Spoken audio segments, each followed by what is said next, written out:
Shut up and sit down.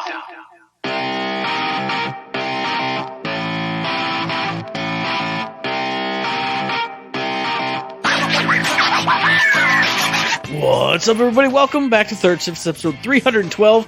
And I, of course, am your host, your funky leader, the greatest man who's ever lived. It's me, it's Matt, and I'm pumped for the show because, again, Eric, look, pages upon pages of notes for cool stuff to talk about later in the episode, but we can't even get to that because I gotta introduce the Light Bearer, the Light Bringer, the Beastmaster, Third Shift. It's Eric, and he's here with me to tell us how his week was. I know how part of your week was because I was literally there. I know it was great, and we had fun times, but tell us in your own words about all the rest of your week, too. Do it. Go, do it. I will do it, but you know what? I can't. Peek behind the veil before the show. This guy, he's over here in the slums. He's in the negatives, all right?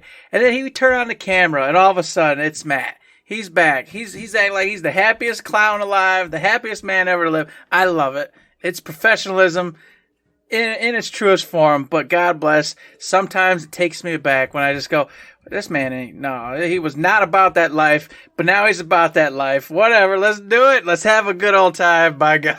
The only good things about today were the things that I wrote down and experiencing these things, and then going, man, we get to talk about those things and just have a great time on a show. Show always perks me up. What do I always say? Woo! I'm pumped for the show. I'm always pumped for the show. So, as you already mentioned, we did the show last week. We immediately went into the weekend, and that weekend started off by having a cabin, having some friends, getting some good foods, drinks, video games, all sorts of stuff, and we just hung out, played video games, watched shows, drank some beers, had a great time, and went into the wee hours of the morning.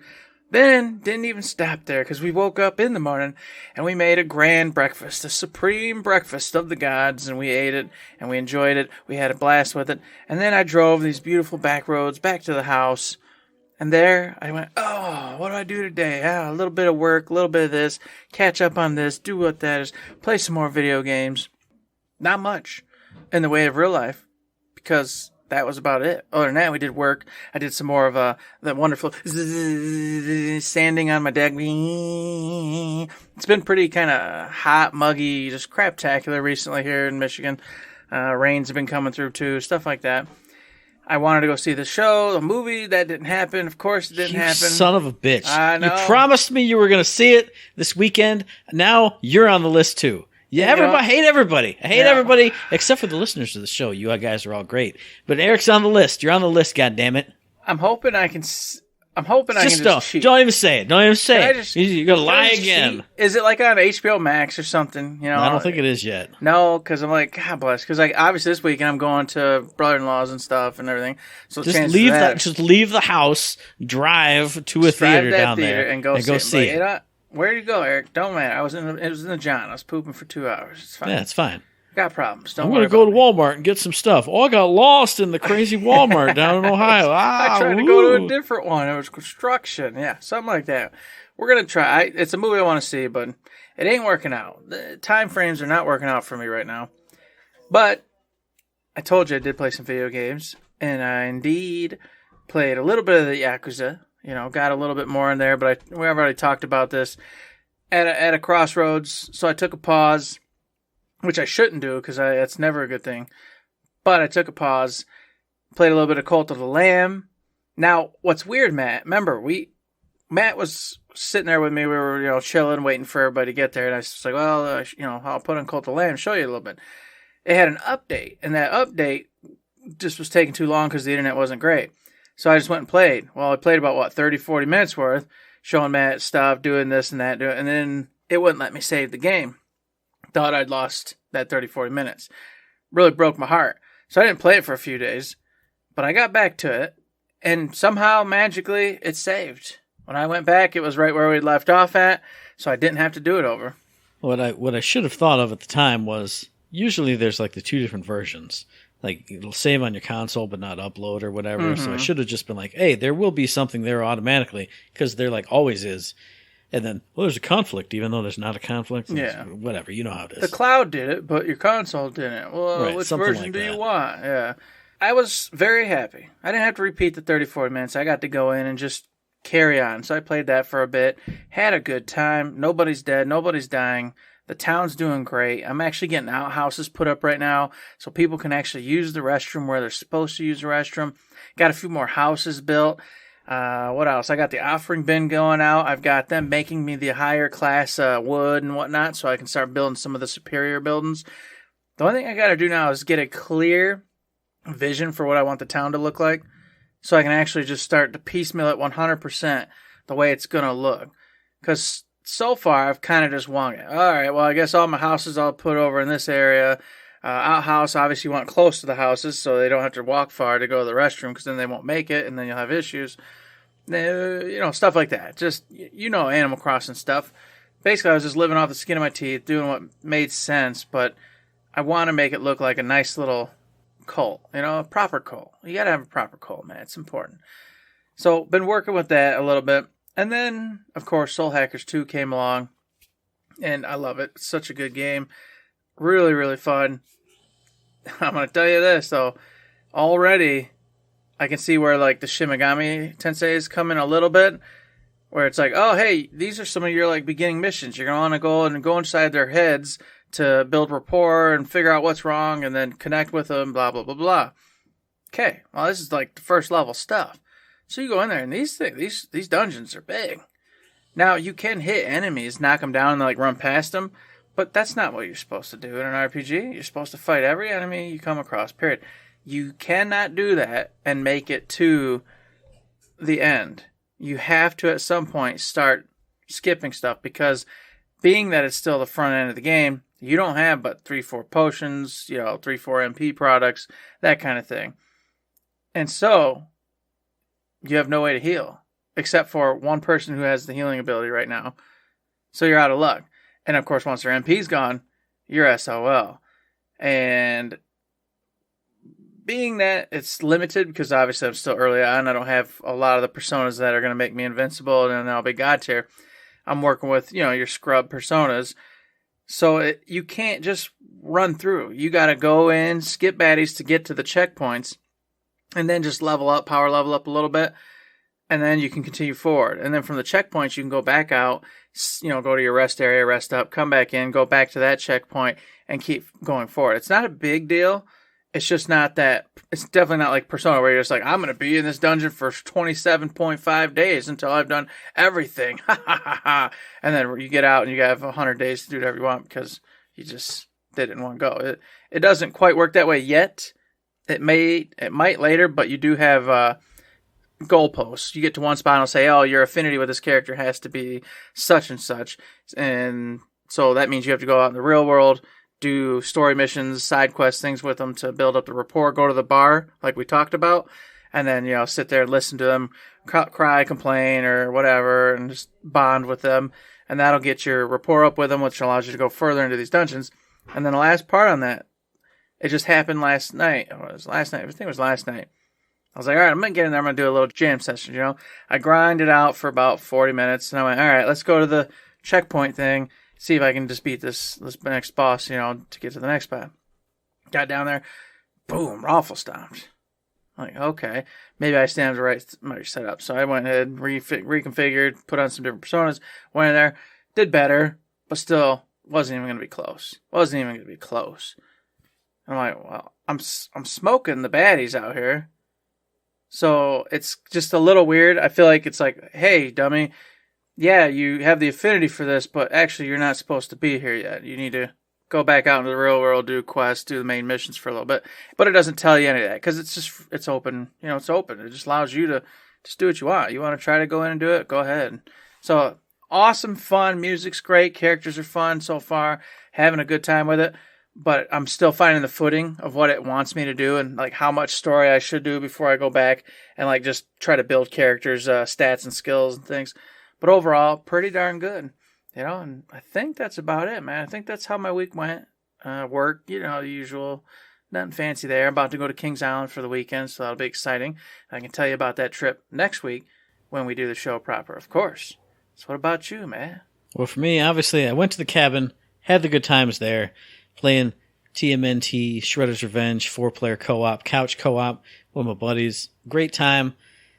And then, there's not much else to say. You said staying up late, drinking beers, having a great breakfast, driving home. I drove home a different way, but I drove through a bunch of like beautifully picturesque farmlands. You remember that old Windows wallpaper that has like the two beautifully curved hills? Mm-hmm. I drove basically right past that. I looked over and I went, that's that. It's not, I'm sure it wasn't the photo taken from where I was, because who cares about stupid farmland Michigan, but it looked exactly like it. Beautiful. Clear sky, beautiful rolling hills, fluffy pea plants or whatever they were. Oh, wonderful. Got home, took a nap just because it's nap time. Then I got up and I was like, got to see how my LAC team is going. We've been watching the League European Championships. My favorite team's in the playoffs. That happened on Friday. So I started up on Twitch, watching the VOD. I'm like, all right, cool. Oh, it's a best-of-5 series. Well, let me see, just looking on the time bar, how many games there are. Oh, they went to 5 games. Okay. Started watching one. All right, cool. Started watching another one. All right, cool. Actually, it wasn't cool because they lost 2. So I knew they came back to go to that 5th game, and I went, well, I shouldn't have known that, because now I'm like, well, I know they just win the next 2. Mm-hmm. Let me just watch that 5th game. And I watched it, and they won, so it was great. They will be at Worlds, so now I can watch the League World Championships and have a dog in the hunt, a team that I'm vibing with, that I'm rooting for. Mm-hmm. And, of course, this weekend, I think, is the next round of the playoffs, which will be, determine if they win the League European Championships, but they're still going to Worlds, so even if they lose, I still get to just rub my hands together and wait for Worlds and have a good time. Then on the actual video game front, played a little bit of Knotwords, played, some Animal Crossing like I do. The only other game I've played this week has been Saints Row, the new Saints Row game that everybody's dogging on. And I can tell you, from the little bit that I've played, and I'll get into that in a second, I'm enjoying it. It just feels like an old school Saints Row game. I'm driving around, it feels just like an old Grand Theft Auto or original Saints Row game. So coming from the high, the series peak for me of 4, where everything was nuts and crazy and superpowers and flying all around, it's kind of it's a different feel. But the more I play it, the more I kind of just go back into that feel. This is how it was. This is how it always used to be. But the thing is, I only have 2 hours in that game. Because when I went and picked it up on Sunday, did stuff, got home, had 1 hour of free time. Well, 1 hour to play the game. I installed it. I installed Soul Hackers 2. 1 hour. I also had 1 hour of free time on Monday to also play it.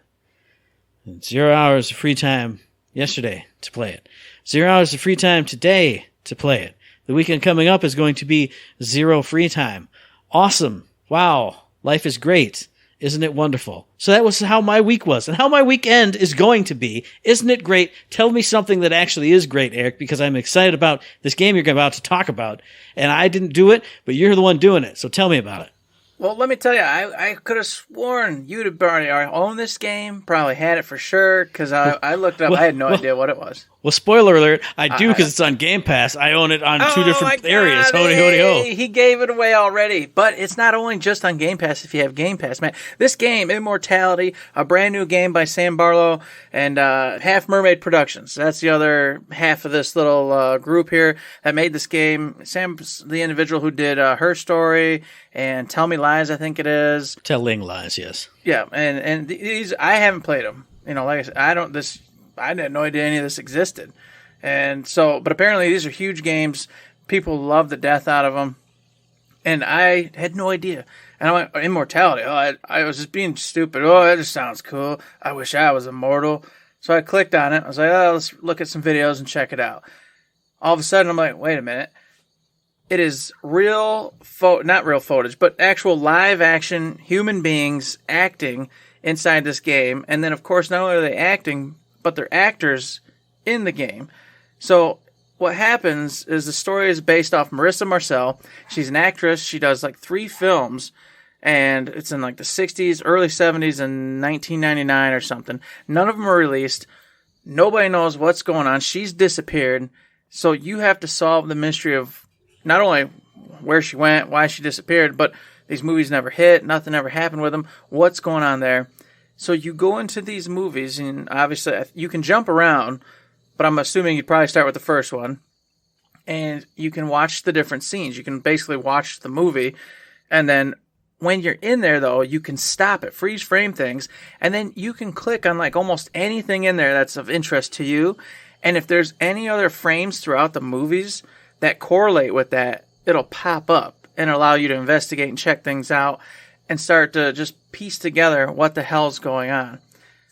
That's insane to me. Like, I was like, what the hell? That's awesome. It's like one of the other games previously I was talking about. It's got like a little bit of Shadowgate vibe in it, you know, where like you're solving this mystery, you're looking at these freeze frames, you're supposed to be the investigator, you're supposed to be the detective, figuring out what happened here and piecing it all together. And then of course, not only do you get to watch the movies, but there's all sorts of behind the scenes events that you get to see take place. And of course, I'd be remiss if I didn't say it. Apparently, and I don't know because I didn't see none of this stuff, but it's very adult. There's nudity, there's blood, there's gore, there's murder, suicide, all sorts of stuff throughout this freaking game, apparently. And that was another thing.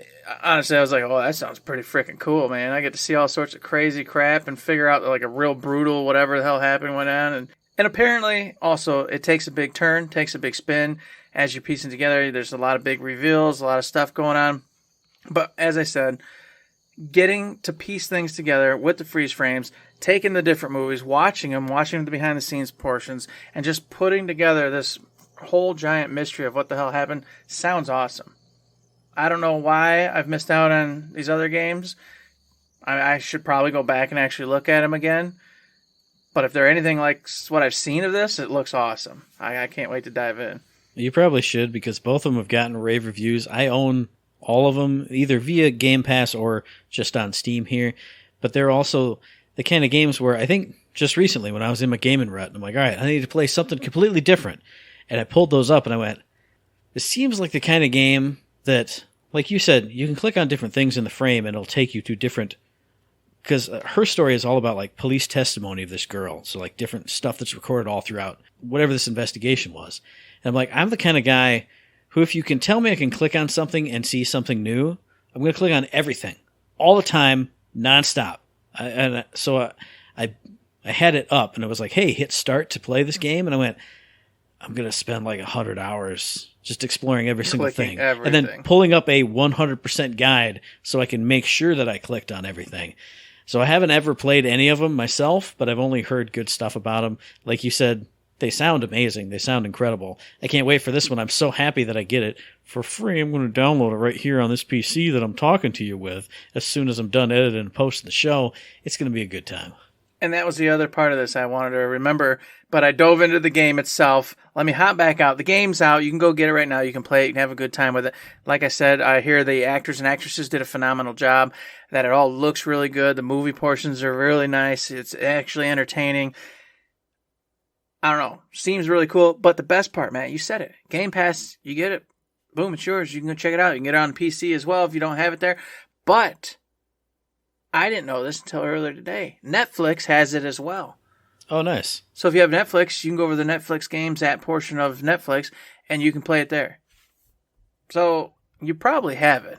Mm-hmm. I can't imagine a household anymore that doesn't have Netflix and or Game Pass. I don't even think that exists. So you can go just play this game. So Immortality, go check it out. Might find one of the best games you ever played. Who knows? Who knows? Who knows? But I do knows that if you're a Gundam fan, you're already playing the game that I'm going to talk about. And I don't know why I'm talking about it, because I'm not even a Gundam fan, but this is kind of in line with another series that I completely love. I'm talking about SD Gundam Battle Alliance, which came out on the 24th, developed by Art Dink, published by Bandai Namco. It's out for PC, PlayStation, Xbox, Nintendo Switch, everything you could ever want. And what is this game? It's an action RPG, where you are just, a new character, and what you're doing is you're kind of looking at an AI construction of all these Gundam events throughout history. But somewhere along the line, this AI simulation has gotten corrupted. So as you start up, it's the battle of whatever, some big thing from the 1972 Gundams. You start playing through it, and then there'll be a break. Like, there'll be like an action jump into frame, and then software is corrupted. Now it's a completely different character, a completely different Gundam from all across the Gundam franchise. So if you're a diehard fan of Gundam, you're going to be excited to start playing through some of those famous battles, but then be doubly excited when that changes, and now another character from a different timeline, from a parallel universe, however they frame it, is now in there. And so now you're maybe working with them, working against them, forming these bonds and having these interactions that you never got across the shows because each show is self-contained in its own little timeline, storyline, all that stuff. So if you love Gundam, this is for you. You already have it. You're playing with your Gundam toys, essentially.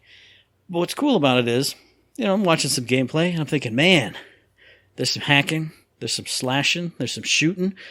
This looks like Dynasty Warriors to me. And if you love Dynasty Warriors, this is going to be 100% right up your alley because it's hacking and slashing. You're leveling up your one mobile suit until you get to a certain point, and after a stage or a story mission, you're going to unlock more parts. If you get enough parts, you can unlock more mobile suits. And then you can do stuff in certain missions, level up, get access to another mobile suit, all kinds of other stuff. I watched one review that said, man, there's hardly any mobile suits in this game. And I immediately clicked over to another one, and they said, oh, there's 60 different ones from all across the Gundam franchise. You can level them up, you can play with them, you can unlock skills. And it's not just mobile suits. You can unlock a ton of different pilots from all across the franchise, too. I finally watched a review where they were scrolling through the pilots. I'm like, oh, his skills and abilities are tailored more towards these type of mobile suits. This guy does this and that one. So you have pilots you can select. You can have different mobile suits you can select with different abilities, with different combat styles. Now, there are only like 3 general styles. You got like a sniper class, a melee class, and an in-between class. But from the reviews I'm reading, if you're a fan of these and you know how they are portrayed in the show, they all have their own little idiosyncrasies. They don't play all the same. Now, a sniper might still play more like a sniper than anything else, but they're going to have their own ticks, their own quirks. So if you are a diehard fan, you got to get this. Even as just a fan of kind of beat-em-ups or brawlers or action RPGs, Dynasty Warriors type games, however you think about it, I want to get this. I will say the only thing that might turn some people off, what did I say the title of this was? SD Gundam Battle Alliance. SD is in super deformed, so it's not the mega detailed, fully badass looking Gundams. It's the kind of chibi versions. But I will say, even though that art style is different, the graphics in this game can sometimes be surprisingly awesome. Like, you're going through some cities and knocking them down, kind of EDF style. It doesn't look that impressive. But I've seen some cutscenes where it swoops in, a new Gundam enters the fray or, kind of pops into the battle he's not supposed to be in. And you can see the beautifully detailed, dirt and grime on that Gundam because he's, been sucked out of whatever battle he's in. And it's not just shiny, plastic-looking Gundam. He's got wear and tear on him. I'm like, they went so far. They went that extra mile to make what could just be plastic toy Gundam, but he looks badass. He looks battle damaged. He looks worn. He looks weathered. He looks like he just came out of wherever you, the Ultra Gundam fan, know he just was. It's super impressive. The only bad things I've heard are that, you got to replay levels to level up your pilots, to level up your mobile suits, but that's inherent in any kind of Dynasty Warriors or Brawler type game. If you like those games, you're going to have no problem with that. If you like Gundam, you got to get this. I don't even like Gundam. I've watched 4 episodes of one Gundam at an anime convention back in the 90s, and I went, that's pretty cool. And I never got into a series since. But it's robots, it's teenagers, it's special attacks and yelling. And like I said, the storyline kind of weaves in and out, and different characters from different timelines who would never work together, now they're working together to try and fix this simulation and get the accurate Gundam back to where it's supposed to be.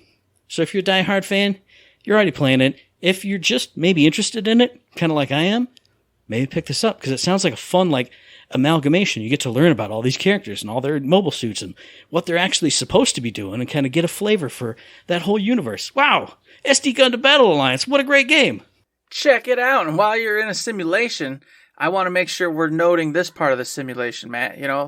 I gotta put it here because we're like historians of a sort, for ourselves and for our listeners. Mm-hmm. Someday they'll all be able to go back to, what was that moment? Where did this happen that we lost all the different developers, the different publishers? Where were we? Well, you'll be able to go back to these episodes and you can pinpoint it because guess what? Sony PlayStation Studios creates a brand new mobile division and acquires Savage Game Studios, as Matt already said, because he probably didn't want to talk about it, but I don't care, I'm going to do it anyway. He said, I don't even know who these people are. I looked them up. They done nothing. I don't understand. That's true. The article literally says they appear to have not developed a single game. Oh, great. I'm glad Eric put this in the show notes. Hooray. Fantastic. And he just put it in because Sony did a thing, and he's a Sony pony. Whatever I did it because it was the noise is. first. It was the first of a few things that happened that I wanted to talk about. That wasn't one of them. I don't care about mobile games, but it did happen. Just note it. What I did want to talk about mostly was two things, and I thought you would have been up on this, but apparently you don't care about this one too much. The Quantic Dream one. Quantic Dream just got bought by NetEase. I didn't know about it. I do care about it, Oh, and I okay, looked it up as soon as we talked about it. And their tweet said, "Hey, we still retain intellectual, independence and all this stuff, and all the stuff we want to do, we're going to keep doing." That's the only thing that matters to me. If David Cage can still make David Cage games over there at Quantic Dream, that's all I need. They can publish all they want. They can develop all the other side stuff they want, as long as he still is allowed to do his thing. And now they got an influx of money, perhaps, to allow him to do that stuff even more spectacularly. Woo! I'm excited. Now here's the question, and I don't even know who the bad guys are, Matt. So I have no skin in this game. I don't care. But apparently, a big argument is that like these NetEases, these Tencents, they got like one of them's got like the Saudi Arabian king who's invested like $1 bajillion into this. Blah blah blah blah blah blah. Does any of this affect you? Do you care?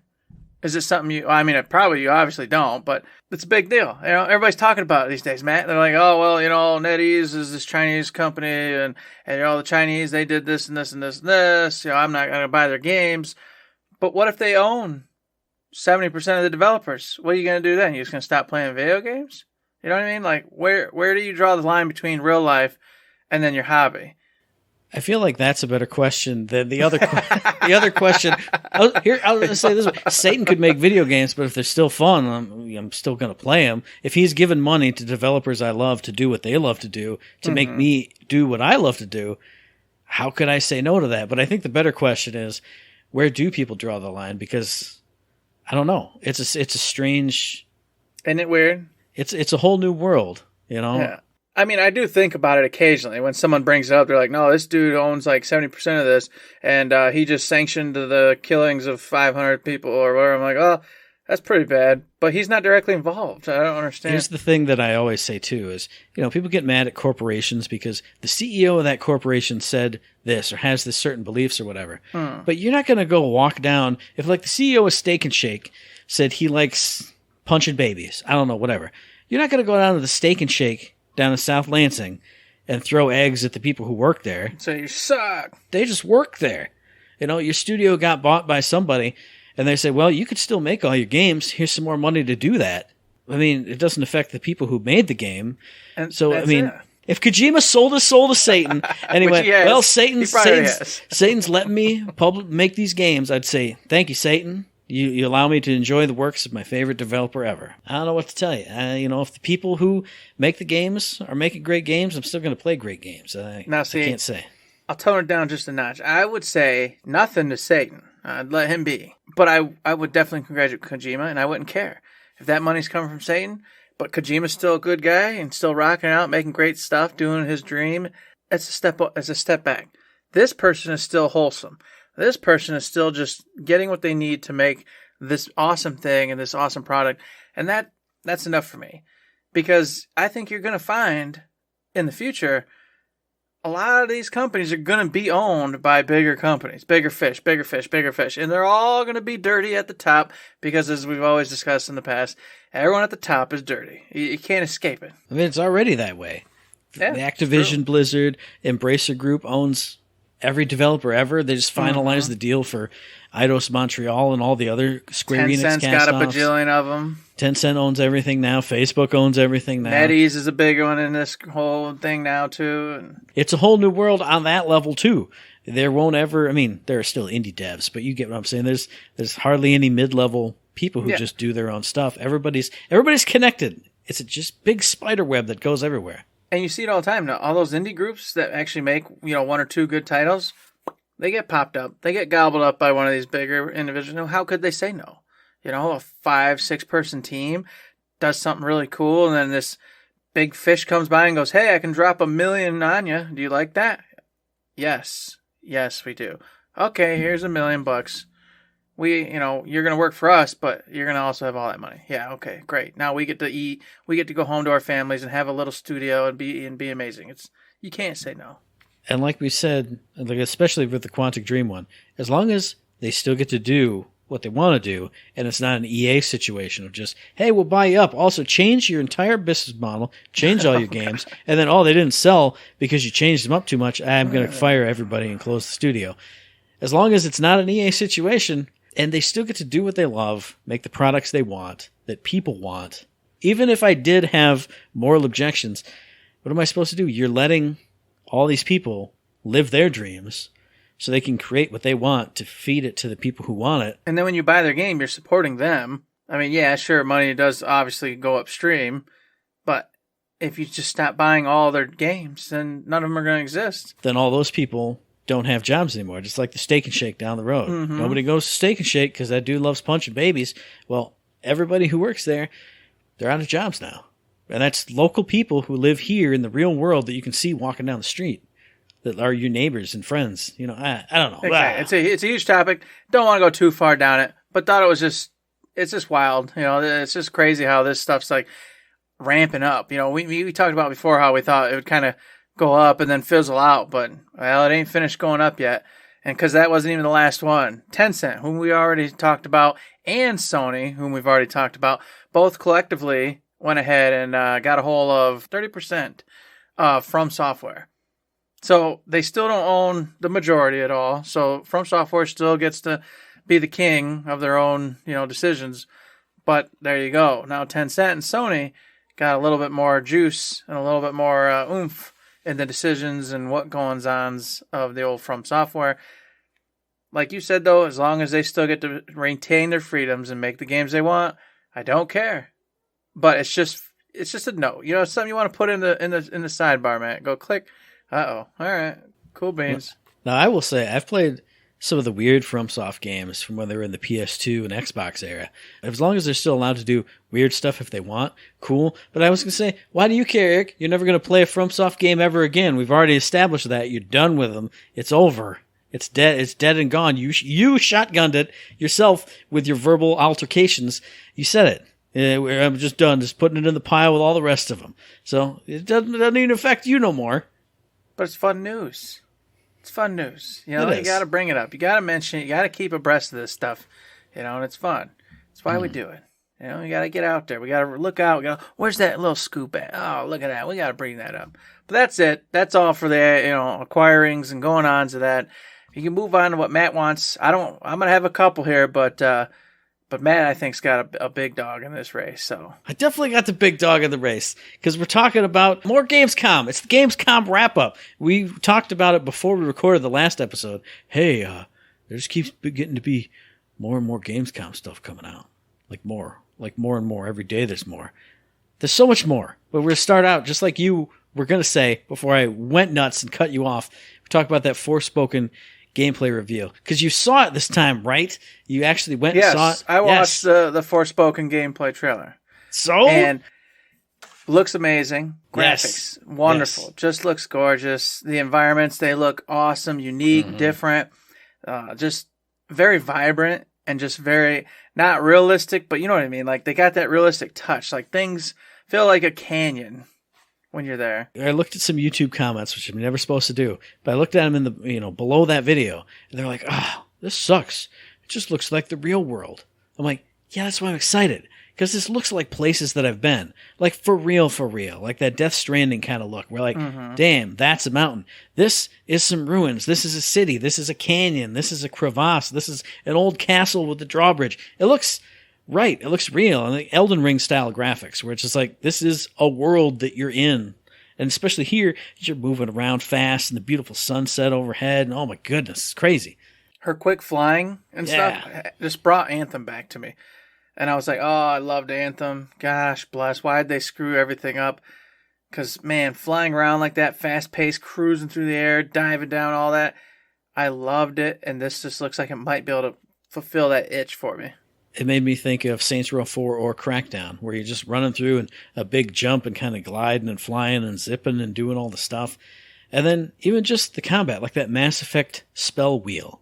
That got me so excited when I saw it. Like, oh, look at all the different things that you can do. And I didn't have a chance to focus on all of them because I was looking at it on my tiny screen. But I was just like, and they actually showed a couple combinations where she'd put up like the big bubble thing, the water bubble, and then it would explode when she hit it with another one. And that's what I loved about Mass Effect Andromeda, was combining the stuff and then poof, a big giant explosion of stuff. That made me so excited. I was amazed. I have been cautiously, maybe pessimistic on this game ever since we've been talking about it, because all we've seen are CGI trailers. And this, obviously it wasn't like 100% smooth gameplay. Some of it was obviously her auto-pathing through the world and stuff. Mm-hmm. But this got me 10 times more excited than I have ever been since we've been talking about this game. Yeah, the spells looked really cool and just fresh, like new, not your just typical fireball, not your typical this, typical that. Looked like you had a unique set of abilities. And then on top of that, the monsters. That was the one part. They were looking cool. They looked fresh and unique. That lizard thing that comes jumping out towards the end there. I'm like, that thing looks cool as hell. I want to fight that. Obviously, even just the regular boring damned or undead, whatever those things were, the little humanoids, those were looking really nice. I was just very impressed. The only part that bugged me at all, and this is probably just because it's early, but the talking. Yeah. They were in this big area, but the talking sounded like they were just in a little booth or something. Yeah, right up on the mic and very crystal clear. I'm up on the mic talking, and I'm telling you, I'm explaining the scenario, and I'm like, it completely was like, wait a minute, no, you're in a bazaar talking to this person. There should be like commotion, and it should be like a racket. Instead, it's just like a perfect podcast voice. And I was like, oh, that threw me off. Okay, whatever, not too big a deal, but. I wonder if that's just going to be a modern day games thing for a while, unless it's like super AAA type of stuff. Because, like I mentioned it to you on the What You Playing, like the voices on Saints Row feel a little off. Like my British person voice sounds exactly like this. Like she's right up on the microphone in her booth and recording her lines, and they sound great and they're very funny.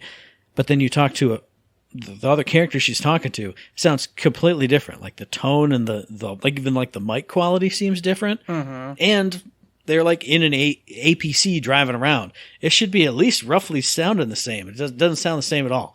Maybe that's just a thing coming up now. I don't know. Yeah, it is unusual, and it makes me want to just go play some other games and see if this one's just kind of pronounced, and that's why it's drawn out, and all games kind of do that, or if I'm right and it feels like other games get that ambience, that side sound going to make it sound more like you're out in a town, you're in a jungle, you're in a house, whatever the scenario is. And it's obviously still pretty early, so maybe they just didn't have the side town sound stuff mixed up enough to kind of hide those differences anyway. Mm-hmm. And I'm hoping that's the case. That way I don't get tossed out at all. But that was the only part that really kind of threw me off, was just the sounds of them talking to each other versus where they were. It didn't match up at all, and I was like, oh, hey, okay, whatever. Don't care, because the rest looked great. The rest sounded gorgeous and wonderful, so I'm excited for it. I've always been cautiously happy and excited for the game anyway, but this furthered that into the realm of, this is starting to look like a game I'll probably just get, for sure. I'll probably just get it. So yes, very glad I watched it. And another thing I'm glad that I watched was the Future Games Showcase. Because you mentioned it, hey, there's a whole other game showcase inside of Gamescom, and I went, inexcusable, indescribable, I can't figure it out, I don't know what's happening. And I went, it'll probably just be some of the same stuff we've already seen. Maybe an extra trailer or two here and there. No! There was so much more stuff, or expansions on stuff that we've already seen, like glimpses or announcements of. Now there was gameplay here. I'm going to start off right with the beginning for something they didn't show anything about. It was a CG trailer, but everything they talked about got me excited. And yes, I'm flailing the papers around because I am that excited. It's the Gap. Because there was a voiceover, and there were like creepy doors and creepy portals. It was talking about deja vu and parallel worlds. And I love every story that has that kind of stuff in it. Parallel worlds jumping between here and there, dark, weird things. I know nothing about it, but it got me excited. It was the perfect way to hook me into that show. Not, something else, that I didn't write down on here, but that was the first thing. And I went, parallel worlds, deja vu. Oh my goodness. Oh, ooh, I love this kind of stuff. Boom. It's on the list. I put a star next to it. Oh yeah. So a light one for me, and it's one we talked about way back when it came out, and it happens to be actually the next one, was Aliens Fireteam Elite. They've got a DLC coming, The Pathogen.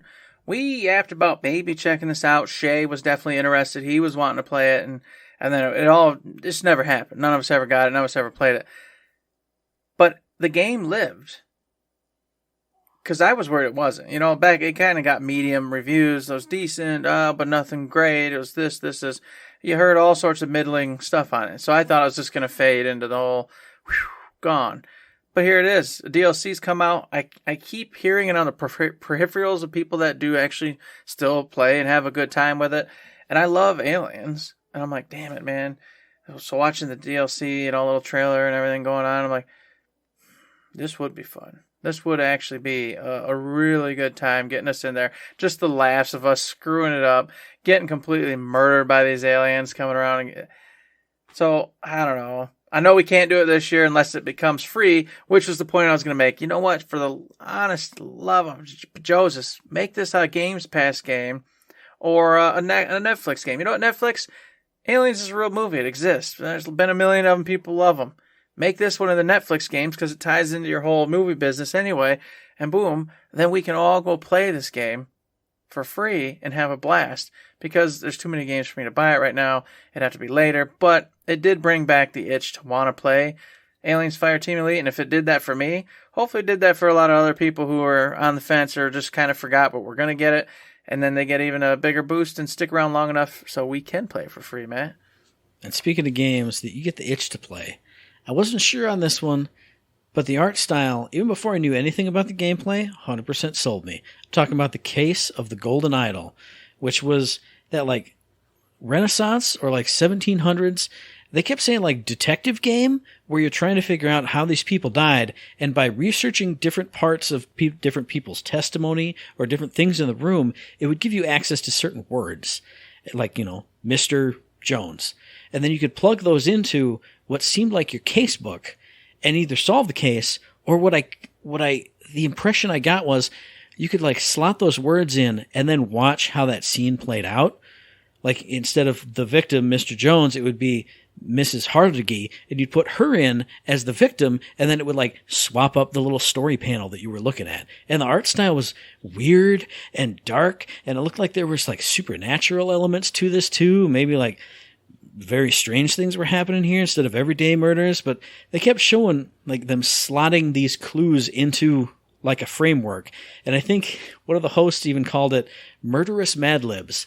And I went, if you could just go nuts with this and look at stuff that's completely unrelated and make up some crazy story for what happened in this room and watch it play out, even if it just goes, plays the little scene for 15 seconds and then goes big red X, that's not it at all.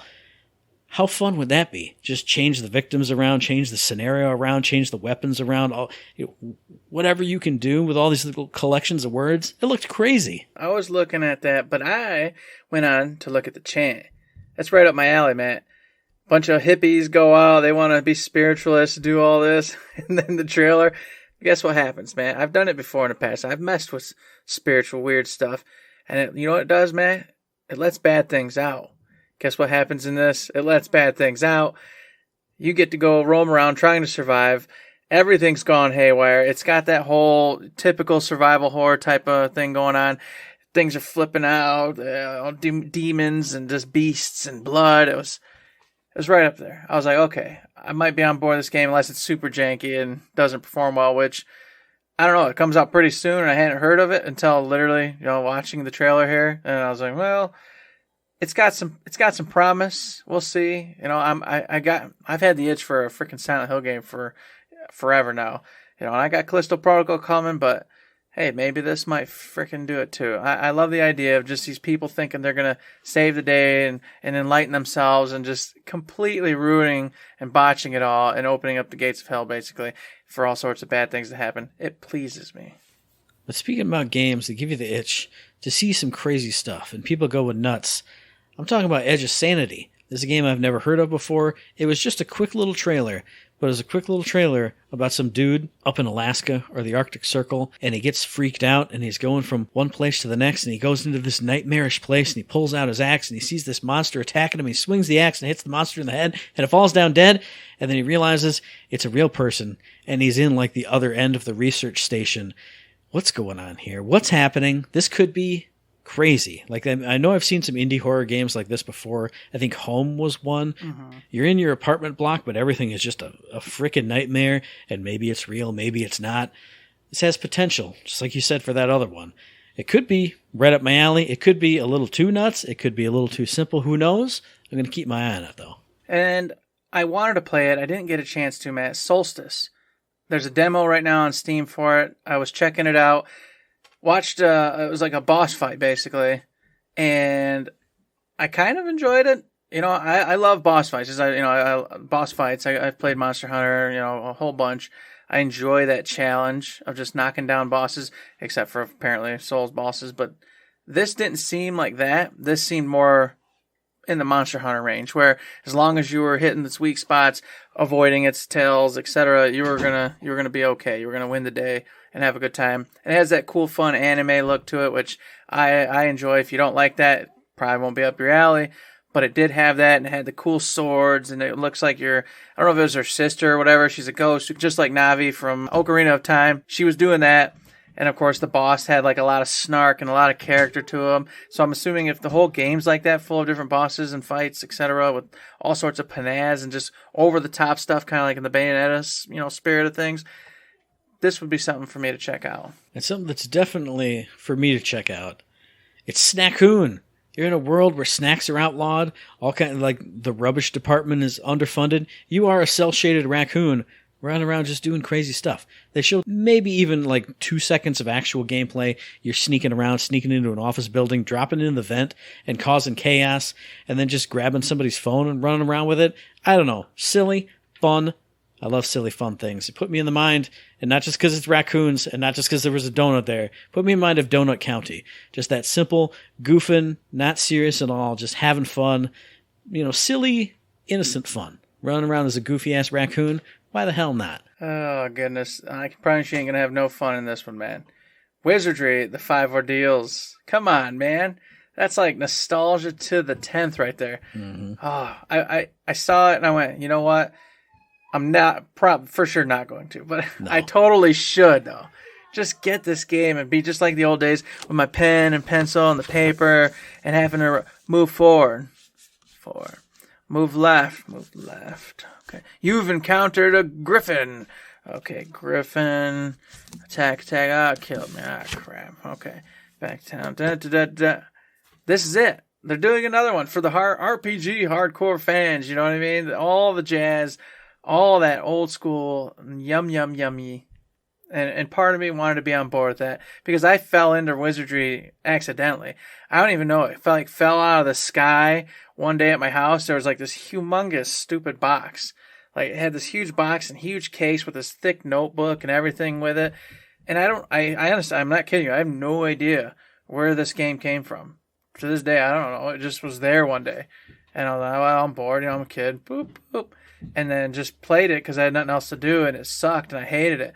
But I didn't have anything else to do, so I would play it more and start doing all that, and got to the point where I was pretty freaking far. I never beat it, but I got pretty far in it.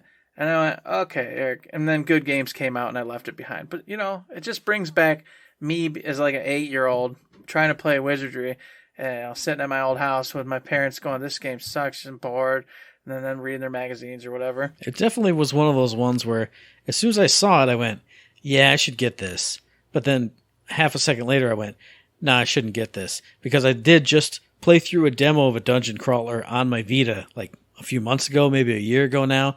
And it was just that brutal hard. Like, all right, I'm starting to move. Then that very next enemy encounter was like 15 squids and they just instantly murdered me. And I went, I can't play these games anymore. This is just going to be more of that. But a game that I remember us hearing the title of, and I don't think I wrote it down for anything, was Deliver Us Mars.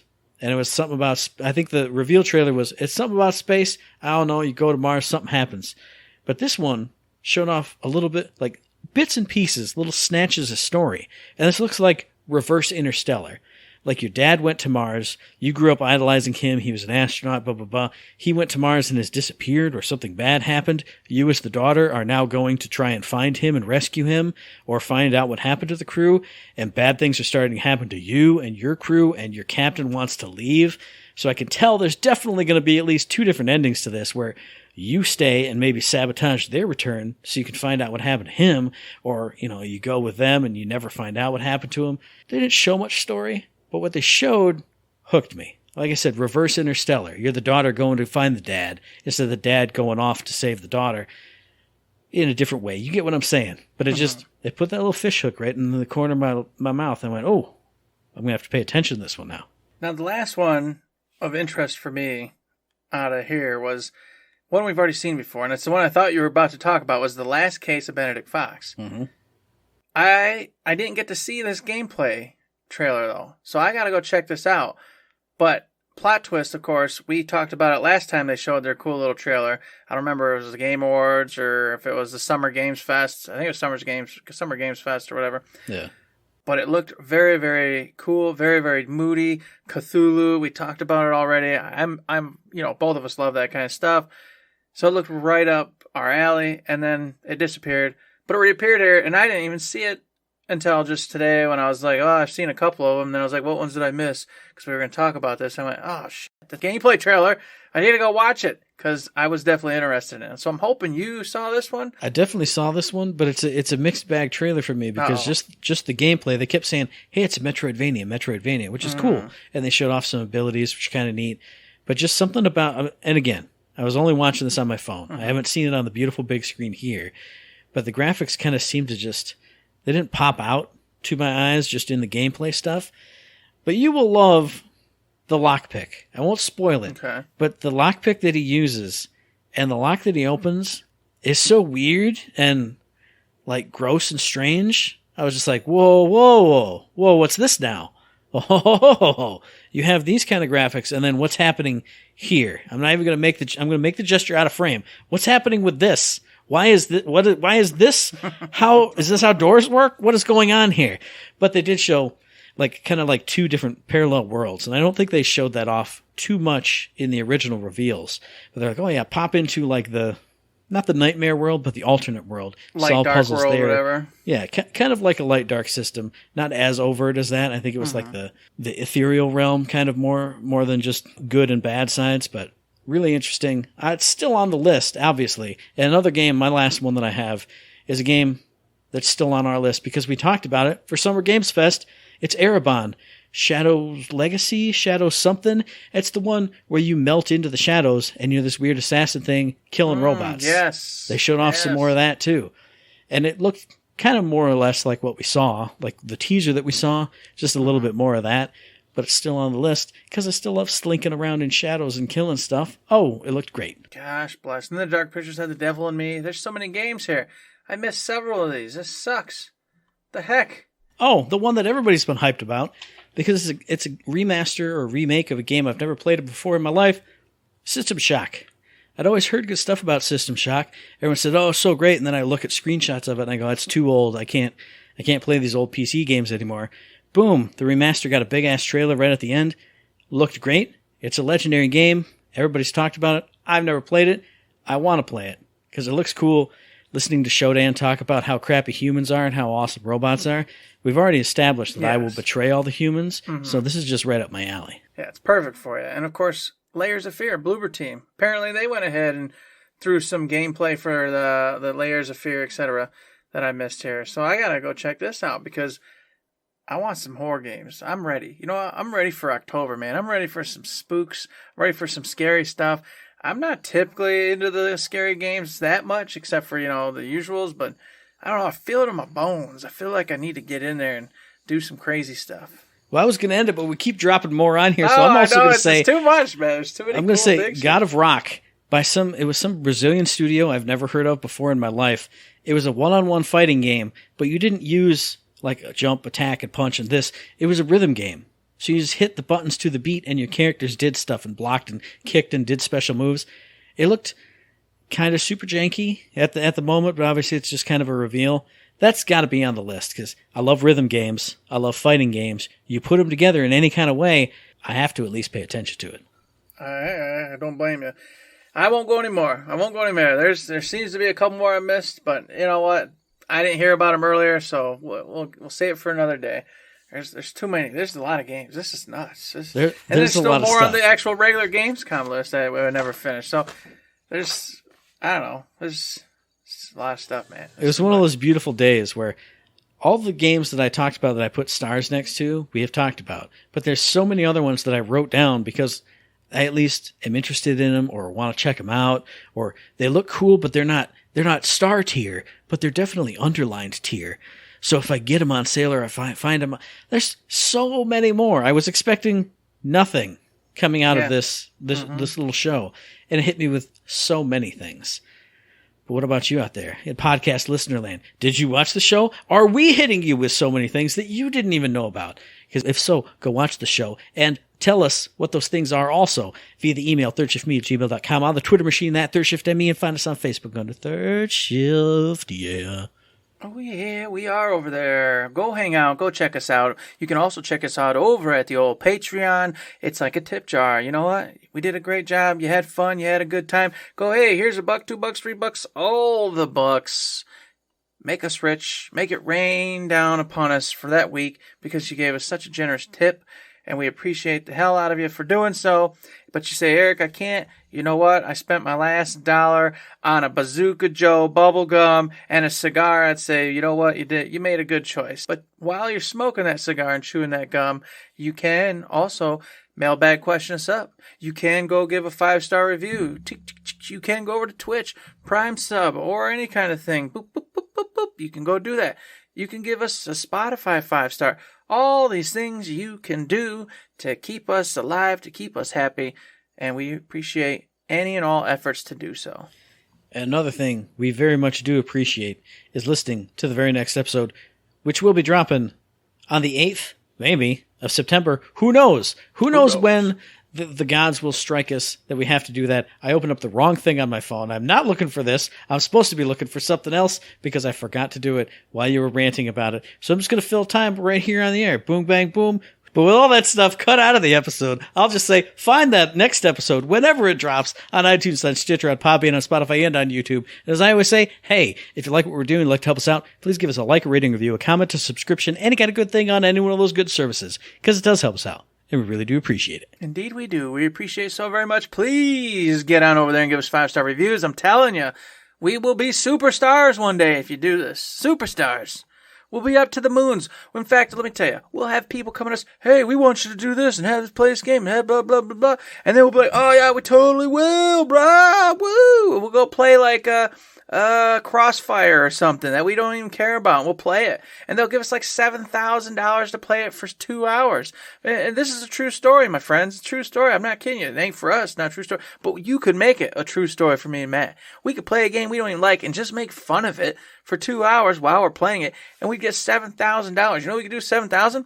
We could go down to Texas. We get to infiltrate Gearbox, finally. I would take those little suction cup things right up the walls. I'd right through the ceiling floor. We'd have the tools to infiltrate Gearbox and make the dream come true.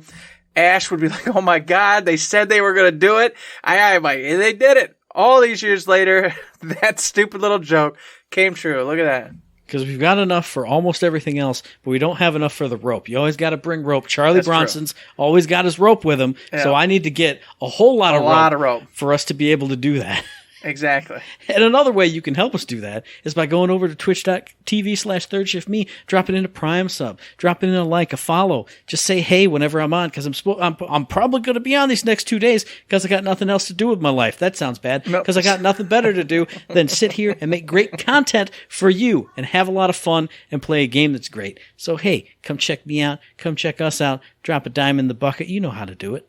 Indeed you do. But with that all said, there's nothing else to say, Matt. It's all the end of the show. There's nothing else to say, but don't forget to say.